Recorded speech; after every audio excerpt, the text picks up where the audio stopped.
Hey guys, this is MRSSSTIX tuning in for STIX this week with a look at a new mobile game, Perfect World Mobile. Some of you may be familiar with the older PC version of this game, but Perfect World has delivered something perfectly out of this world for your Androids and iPhones. With years of experience under their belt, Perfect World wanted us to take a sponsored look at what they've managed to bring to the mobile market. They have created a visually appealing open world that is live from the moment you log in. If you would like to join me for this experience, just click the link below. Perfect World has also been kind enough to provide us some codes that can be redeemed in the game for some sweet items. First come, first serve though, so hurry up and download it before this perfect opportunity gets snatched up. The much beloved older PC MMORPG has been revitalized and reimagined into this mobile experience with familiar cities, gameplay, classes, and races. You first have the difficulty of choosing which race to even start with. There is human, which can be wizard, that has a high burst damage, or blade master that controls either an axe, hammer, or spear. There are also winged elves, one of my personal favorites in terms of appearances. They can either go cleric, which is a healing class, or archer that fires powerful ranged attacks. Lastly, the untamed. That can range from tiger to an elk-looking guy. I mean, there's a lot of furry choices. These are the tanks of the game, as their only class is barbarian. The website itself teases yet another class coming soon, and we can only hope it's the Venomancer, as it's already released in China. Here's fingers crossed. Being the nurse I am in real life, I had to go with the healer class. I mean, I was told not to quit my day job, so I guess I'll stick with it in this mobile MMO. When creating your character, you'll find that it's not your typical cookie-cutter character creation from most mobile games. This one allows you to make hilariously ugly characters or absolutely exquisite characters. I mean, just look at me. And yet another cool feature the game provides is a QR code. You can save the QR code of your character to your phone, which can be shared and scanned, and the character that you created can be theirs to have. I'm not sharing my character though. You guys can have this one if you want it. I named her It. Enjoy! I started out my adventure in the city of the Plume, because I'm a winged elf. I mean, how could I not start out in a lush green area? It wouldn't make sense otherwise. Depending upon the class that you choose, or race that is, you will actually end up different starting areas. And I have to say, the graphics actually made me stop for a second as I noticed even the leaves on the trees moved. There is depth in the world that I'd not really seen in mobile games before in terms of quality. I quickly discovered that not only is the world vibrant in appearance, but there are also filter settings, much like more recent PC MMOs. For a person that takes a million screenshots, let me tell you, this is an excellent addition, especially with the photo option. The world itself is an open world, and I can quite literally fly from edge to edge.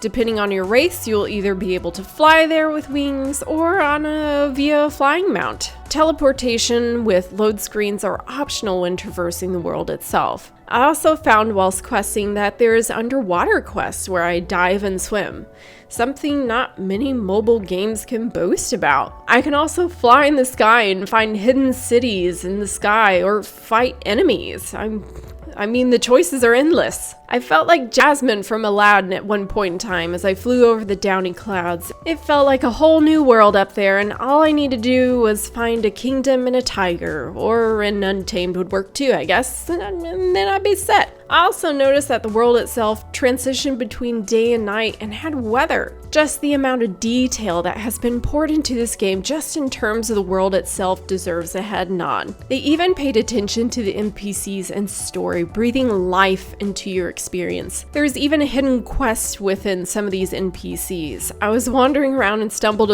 upon some dude with an exclamation point above his head and followed its instructions. He was basically telling me to go south and find a tree, and it wasn't autopathing me, but we'll get into that feature later. So naturally, I wanted to check it out. Apparently, these hidden quests can help you unlock various items such as mount skins. But if you're like me and you can't wait for things, I took a peek inside the store and found this wonderful mount. I loved the 3-color deer mount and ended up having to buy gold just to get it. I also had to bling myself up with an outfit and headgear because I can't help myself. Someone should really stop me. As for the combat itself, it is, like most mobile games, auto path to the quest and auto attack as well. But it really just felt more of an elective feature to me, as when facing dungeon bosses, I had better luck moving around and doing things for myself. I also found that within PvP that you can't auto attack and have to rely on your skill alone. I noticed most people I faced within the Pinnacle, which is a PvP match, didn't move ever. I completely destroyed them. I'm just chalking it up to the fact that I'm pretty darn savvy in the battle department. You'll also garner honor through PvP that can be used to trade for items that'll boost your character. There's a ton of other events you can participate in though besides PvP to get your battle itch scratched. There are things like Heavenfall Tower, where you battle your way from level to level, dungeons, and strategy games.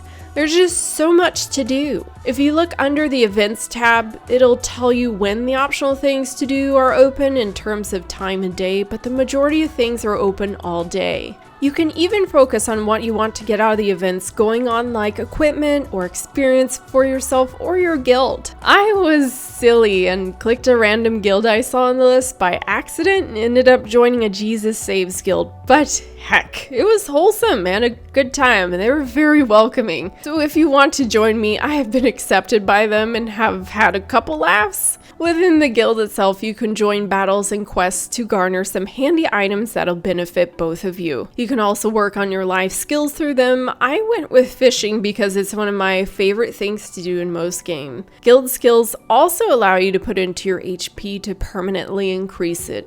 Oh yeah, buddy. You know I did that. You can also get a gift packet from your guild with helpful goodies. I mean, that's so cool. So overall, joining guild is highly worth it. As for the dungeons, I was expecting long wait times for queuing for things, but found it pretty much popped instantly. There's no locked roles either. By the end of the dungeon, our tank had gone offline. There's 2 healers and an archer against the world.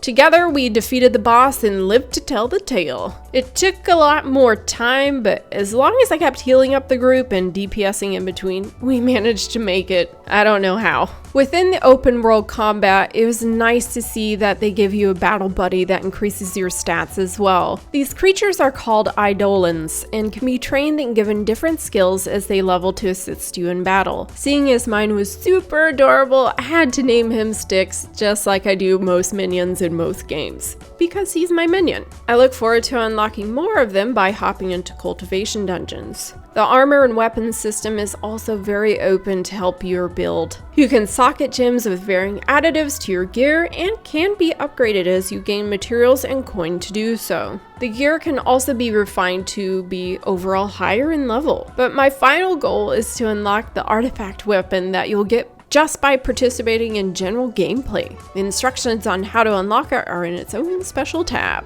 Overall, you'll find that you can build your character how you desire and explore where you want to go with a wide variety of things to do. You might also forget that it's a mobile game at times and just lose yourself in the game in general. So again, if you'd like to hop onto the game, feel free to join me. See the link below to download and go ahead and give it a try for one of those codes mentioned before. I'm on the EU server Scorpio as I was trying to play with a friend whose phone just couldn't make it after a terrible accident in 2018, RIP phone. But heck, I may reroll on the US server because it definitely is a game I'm going to keep on my phone. Anyway, see you all in game. This is MRSSSTIX logging off for now. Bye!